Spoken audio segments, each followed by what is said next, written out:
From the dawning of time, humans have found ways to communicate. Before letters and words were created, the ancient peoples used pictures and images. From the cave drawings of illiterate prehistoric people to the Egyptian hieroglyphs, communicating through visuals hasn't changed over the centuries. It is important to find the right image that tells your story. In our world of open source sharing, finding free images for your website is easier than ever. You can tell your visual story.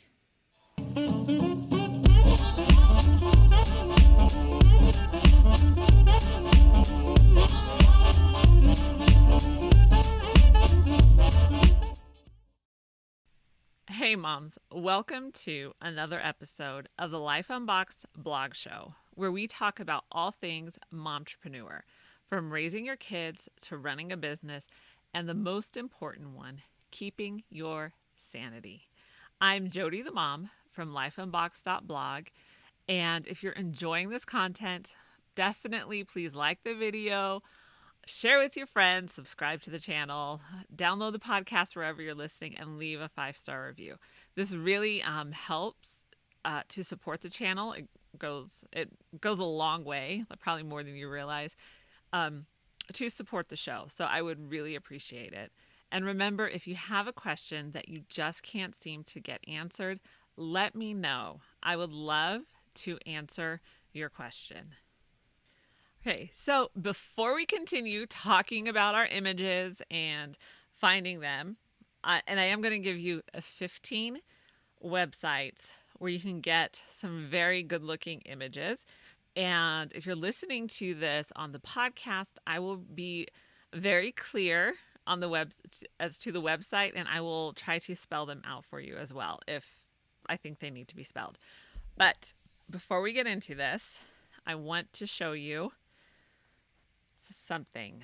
I am officially published, and I am excited to share this with you and to show you what's inside. So you can get this on Amazon. I published through their platform, KDP. So this is called My Little Book of Lies. And at the top, it says, write your heart out. At the bottom, it says, tell a good story. So if you've ever wanted to write a book, this was created with you in mind. So it has pages that are going to help you come up with your characters, and even like a little box that you can draw what they look like.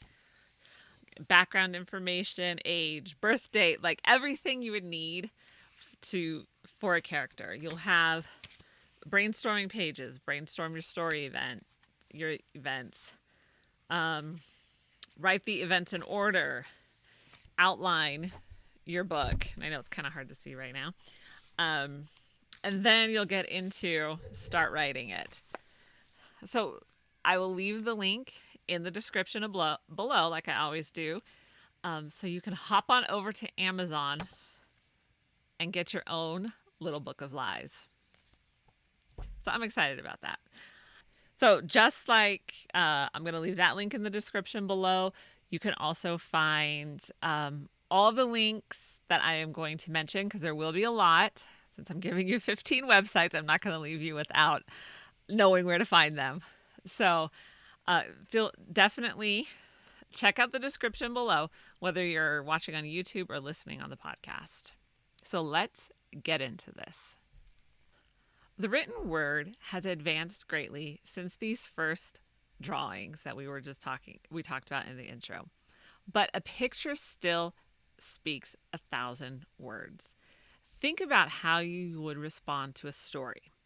If you were told a story about a little girl whose family farm was devastated by a horrendous dust bowl. The dust came in so thick it blocked the sun, and it kept coming through every crevice of the house.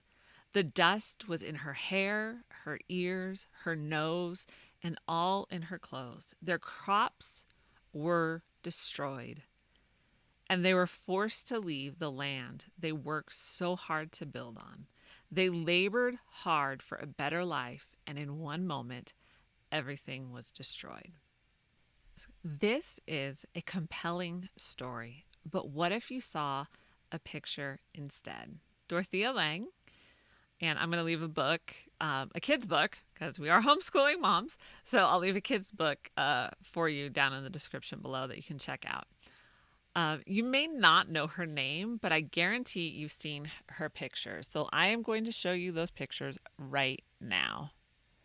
So Dorothea Lange documented the survivors of the Dust Bowl. And the Dust Bowl was something that contributed to the Great Depression. People were so compelled by the images that they reached out to help these families in the middle of the Great Depression. So she didn't use 1,000 words, but one image communicated more than the words ever did. And the result was that people were moved to act.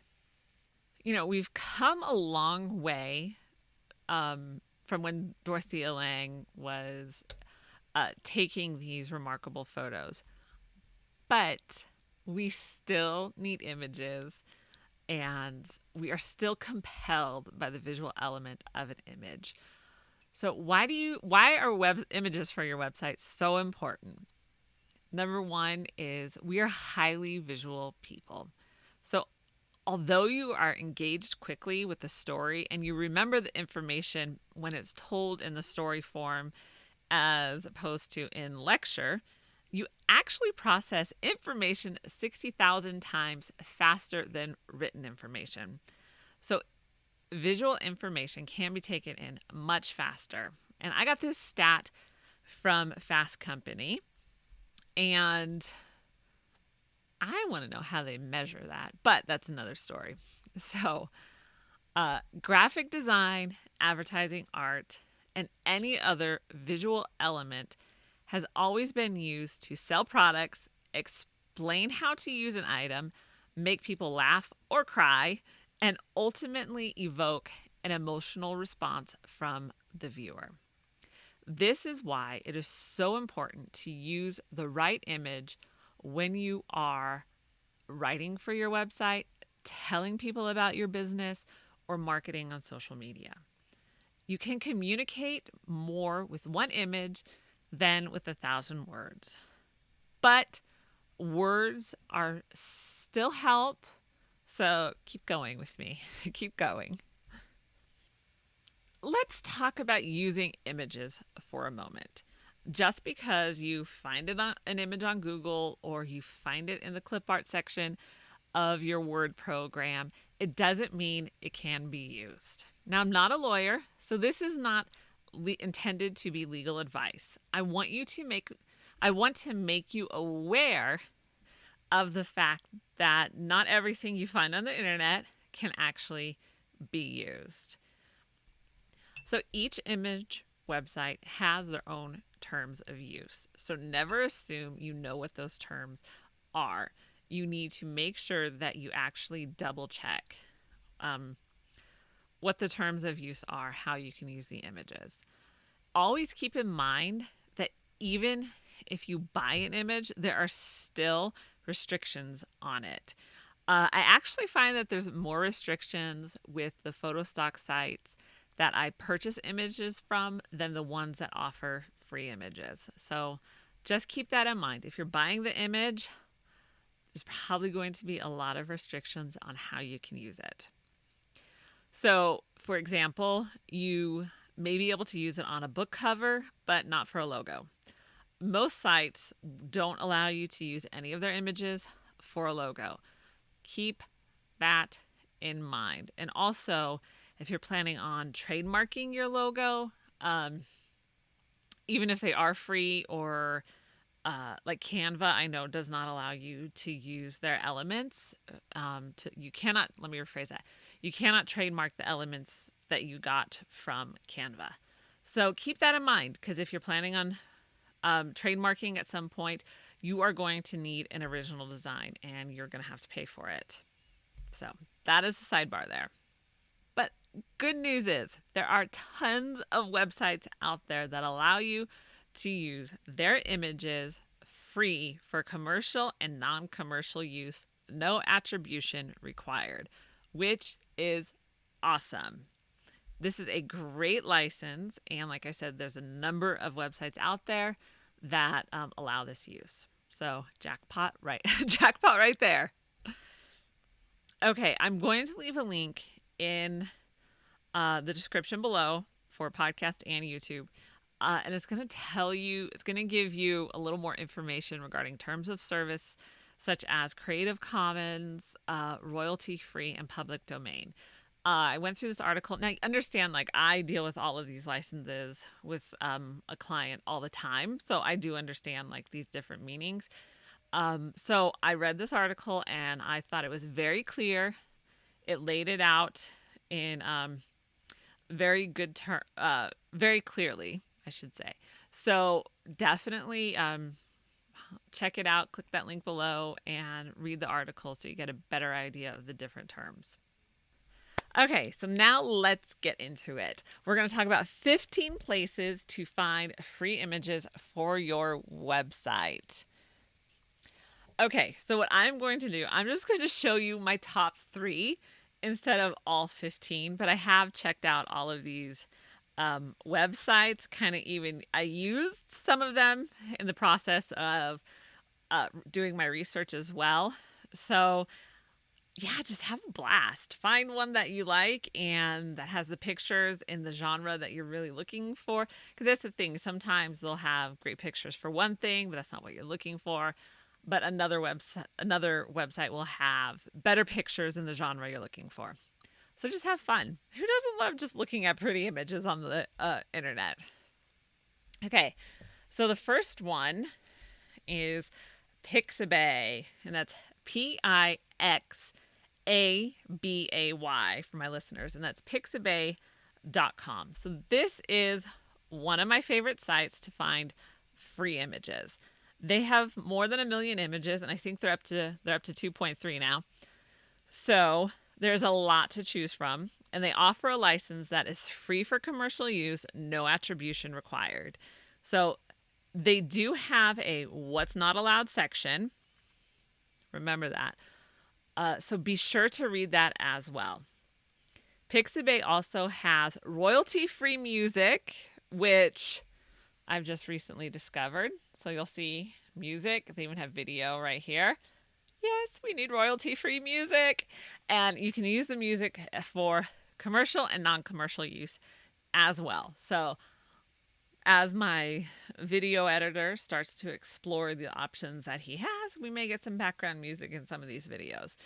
And yes, for those of you who don't know, my video editor is my 13-year-old son because he can do it better than me. Okay.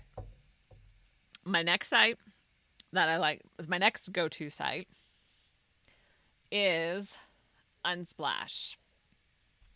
So the only thing, this site is very similar to Pixabay, and it's Unsplash, unsplash.com. So the only thing that I'm kind of, I guess, wary about right now is the fact that it was just recently purchased by Getty Images. And if you know anything about Getty Images, they are a premium stock photography house. We're talking like you're paying $750 for an image kind of house. Now, they said that they are still planning on keeping Unsplash the way it is, but we all know in business, I keep hitting my coffee cup, sorry about that.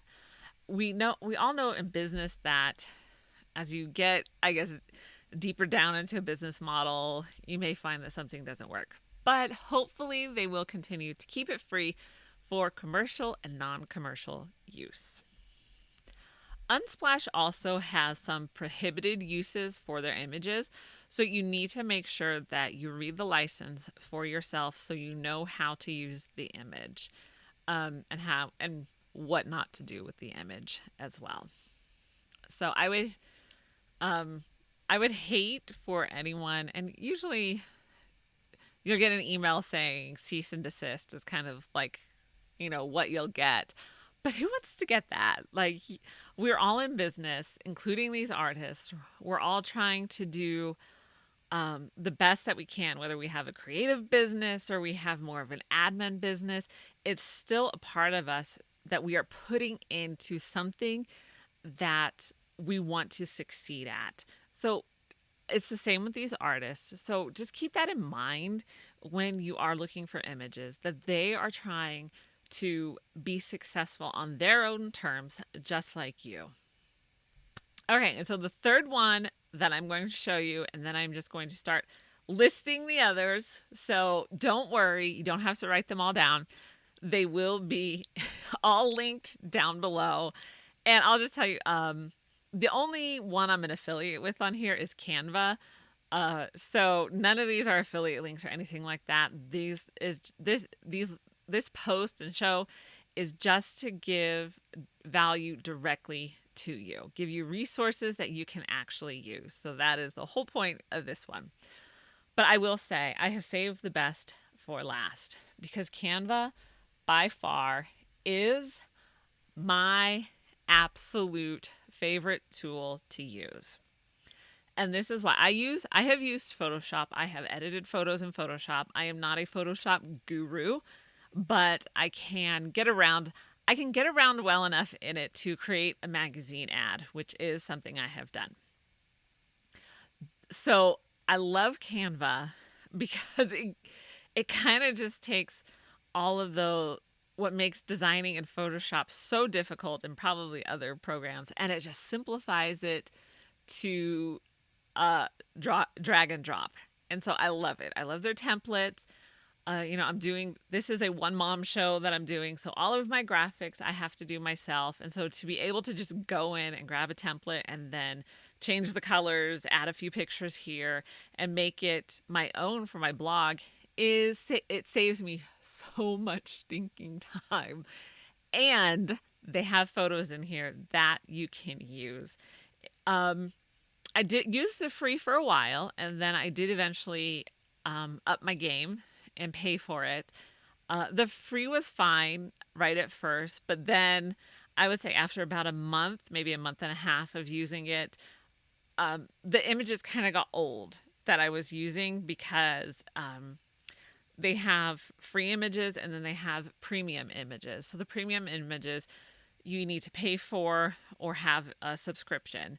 And so I started running out of images that I would actually like to use. And so I went ahead and decided, well, I am using this program like for everything. I think it's well worth it to just jump in and pay for it. So this was actually, I think, one of the first purchases I made on behalf of my blog. Aside from, website, this was one of the first purchases I made for my blog.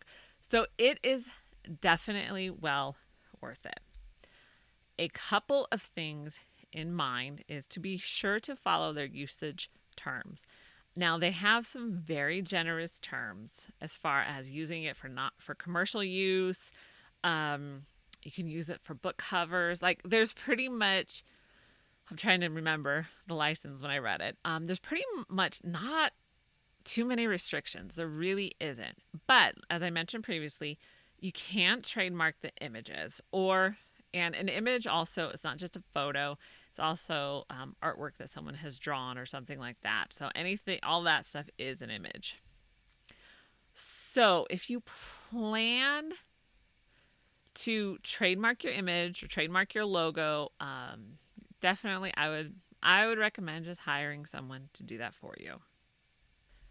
Okay, so I'm just going to show you a couple of things that I've used Canva for, maybe to spark your creativity. So if you've ever checked out the Life Unboxed merchandise store, I can never say merchandise correctly, you'll see tons of designs, because I would just hop into Canva I have an idea, let me just create this real quick and put it on a t-shirt. So I've had so much fun. So all of my designs in the store have been created in Canva.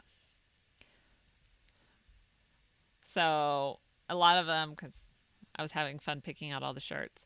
So this is one of my favorite shirts. Let's look at that.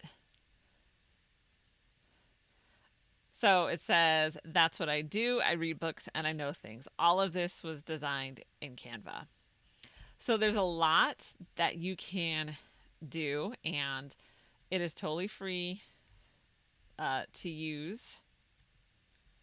Okay, and here is another favorite shirt I really like that I made. Step 1, coffee. Step 2, conquer the world. So just have fun. Hop into Canva and create your heart out. And if you want to shop at the Life Unboxed store, the link is in the description below. So, as I mentioned, the 3 sites that I just told you about and showed you if you're watching are my go-to 3 sites for my blog, my client websites, my virtual assistant websites. I've used these 3 sites for everything. But I do want to give you a few more sites so you have a lot of options. So we're going to go through this list real quick. Okay, the first site is pexels.com. That is PEXELS.com. The next one is stocksnap.io. So stock snap, as in snap your fingers, .io. The next website that I want to give you is Stock Free Images, and it's just stockfreeimages.com. Then there's everypixel.com, and that's the word every and PIXEL. So everypixel.com. Then there's PicMonkey, and this is a very similar program to Canva. So if you've tried Canva and you're like, nope, this is not my cup of tea, check out PicMonkey. Maybe that one is. So, and that's pick as in PIC and then monkey. The next is PX Here, and it's PXHERE.com. Right. The next website is Free Images, freeimages.com, and that is images with an S. So just make sure you have that. The next one is Kaboom Pix. So that one is KABOOMPICS.com. Then there's freepick.com, and that's free, and then PIK. The next website is Crello. So again, this is another Canva-like program. So if Canva is not your cup of tea, check out these other ones. Maybe they are. And it's Crello, and that's CRELLO.com. So this next website that I'm going to tell you about is called New Old Stock, and it actually has black and white vintage photographs that you can use. So if that is kind of your style that you want to go with or show, definitely check out this website. So the web address is nos.twnsnd.co. So definitely, like, it's linked in the description below. And finally, we have depositphotos.com. So that is deposit, like deposit money, photos, and that's spelled just like photos.com. I really hope that you have find these resources helpful and have fun creating your visual story for your business. There are so many free resources out there. You can really run wild. So if you have a favorite, let me know in the comments below. I would love to hear from you. I am so glad you joined me today. Please, you know what to do. Like, share, all that good stuff. For more great momtrepreneur content, check out lifeunboxed.blog. And be sure to share the podcast and video with your friends. I will see you in the next video.